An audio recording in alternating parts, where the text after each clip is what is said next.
একদিন এক ভক্ত কাঁদতে কাঁদতে এলেন ঠাকুরের কাছে। বললেন, ঠাকুর, সংসারে এত দুঃখ কেন? শান্তি কিভাবে পাবো? ঠাকুর মৃদু হেসে বললেন, জলে পদ্ম ফুল ফোটে, কিন্তু জলে ভেজে না। তুমি সংসারে থাকবে, কিন্তু মন দেবে ভগবানের কাছে।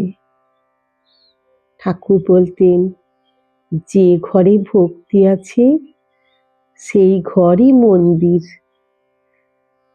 অহংকার ত্যাগ করো, সংসারে শান্তি যদি চাও, সরল হও আর বিশ্বাস রাখো। ঠাকুরের সেই অমৃত বাণী, যার ভগবানে ভরসা আছে তার ভয় কিসের? আজ আমরা দুঃখে ভেঙে পড়ি, কারণ আমরা সব নিজের শক্তিতে করতে চাই। কিন্তু ঠাকুর শেখালেন কি? নিজেকে সঁপে দাও, দেখবে পথ খুলে যাবে। ঠাকুর শেষে বললেন, ভালোবাসাই হলো আসল ধর্ম।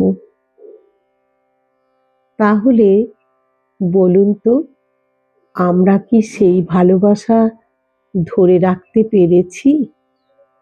আসুন, আমরা নিজেদের সংসারে একে অপরের সঙ্গে ভালোবাসার বন্ধনে আবদ্ধ হয়ে থাকি।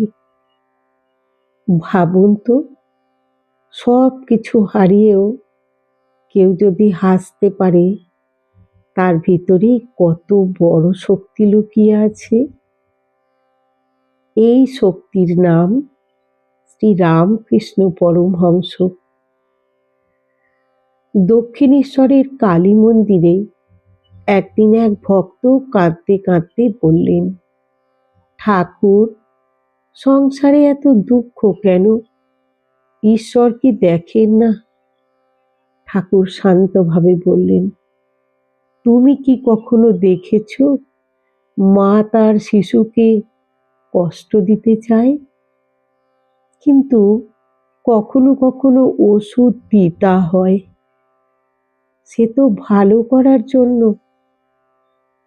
তিনি বলতেন, যার ভরসা আছে তার ভয় নেই।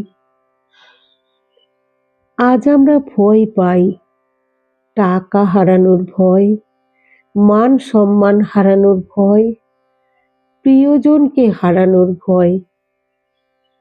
কিন্তু ঠাকুর বলেছিলেন, সব ছেড়ে দাও মায়ের হাতে, দেখবে বোঝা হালকা হয়ে যাবে। তিনি আরো বলতেন, পদ্ম ফুলের মতো হও, জলে থেকেও জলে ভেজে না। সংসারে থাকো, মন দাও ঈশ্বরের কাছে। কি সুন্দরভাবে ঠাকুর আমাদের বুঝিয়ে দিচ্ছেন কিভাবে আমরা সংসারে থাকবো। একদিন কেউ তাকে জিজ্ঞেস করলো, ঠাকুর, জীবনের আসল ধর্ম কি? ঠাকুর উত্তর দিলেন, ভালোবাসা। হ্যাঁ, না মন্দির, না আচার, শুধু ভালোবাসা। আজ যদি আমরা রাগের বদলে ক্ষমা, অহংকারের বদলে নম্রতা, ঘৃণার বদলে ভালোবাসা বেছে নিই, তাহলেই ঠাকুরের শিক্ষা সত্যি হবে। শেষে ঠাকুরের সেই অমৃত বাণী, যে সত্যি করে ডাকবে সে তাকে পাবেই। আপনি ভাবুন তো, আপনি কি সত্যি করে ডাকছেন? যদি না ডাকতেন বা এতদিন না ডেকেছেন, তাহলে আজ থেকে ডাকা শুরু করে দিন।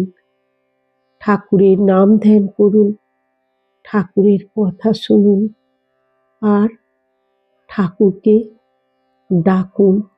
দেখুন আপনার সংসারও শান্তিতে ভরে উঠবে।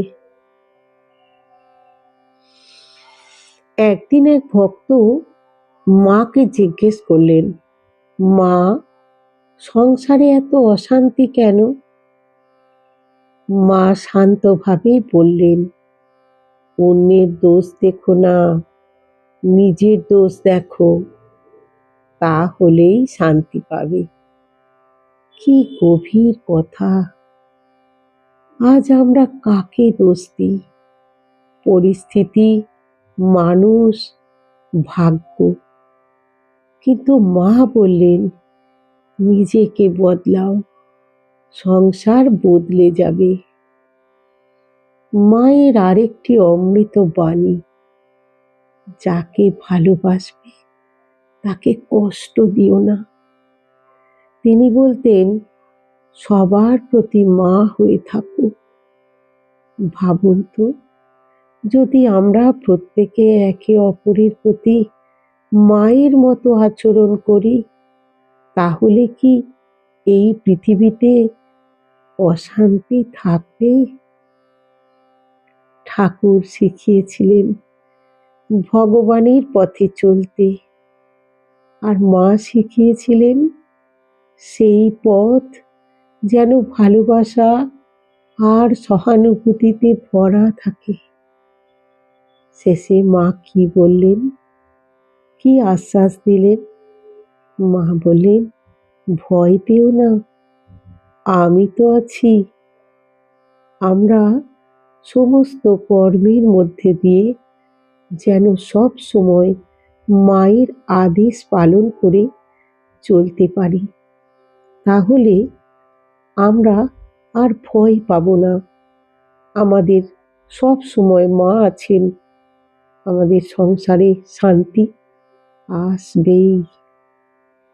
এই বিশ্বাস নিয়ে আমরা এগিয়ে যাব। আজ আবার সকলের জন্য ঠাকুরের চরণেই মঙ্গল কামনা করে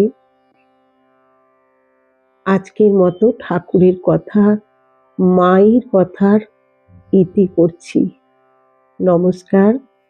সবাই ভালো থাকবেন, সুস্থ থাকবেন, আর ঠাকুরের কথার সঙ্গে থাকবেন।